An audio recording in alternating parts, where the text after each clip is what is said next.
Maven på sletten. Der er intet som at sove i det fri, der kan få den friske, udhvilede leder i gang. Her har vi ham. Pragteksemplaret. Føreren. Inspirationen for de unge, der skal følge hans eksemplar til at danne raske danske drenge og piger. Q1 ligger mellem ham og dagens stunt.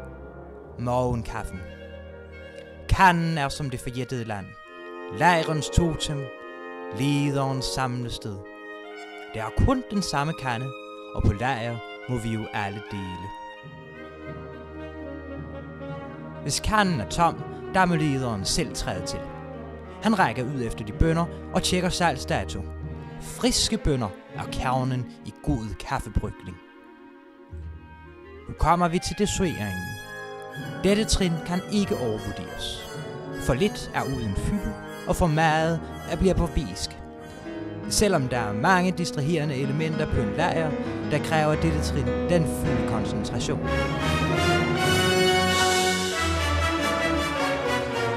Der hældes kogende vand på. Forventningens glæde, mens vandet langsomt siver gennem filteret.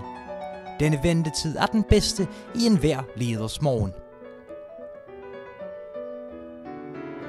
Det er nu blevet tid til, at lederen kan høste frugten af sit arbejde, den lækre kaffe. Nogle gange kan behovet for koffeinen dog overstige selv den bedste kokkekunst. Således opvagt kaster den nu friske leder sig over sit første projekt, der skal imponere børn såvel som voksne. Specielt hende den søde fra fjerdekreds, de ved. Lederen stiller sig klar til at præsentere morgenmaden for de andre og bestemmer sig for sin havret. Havregrøden. Hovedingredienserne ligger lige ved hånden. Det er havregryn, vand og salt. Delene blandes. Og igen kan man ikke være forsigtig med doseringen. 2 dele havregryn, 1 del vand og salt. Rør lidt rundt. Og smag til.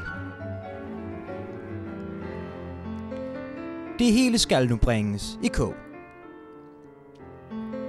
De skal nu nyde en velfortjent pause i morgenrutinen.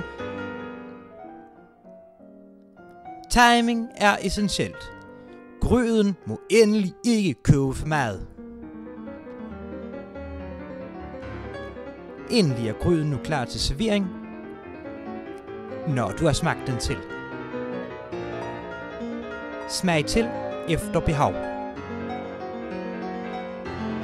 Nu er den lederen klar til at imponere resten af sin gruppe med sin kokkekunst.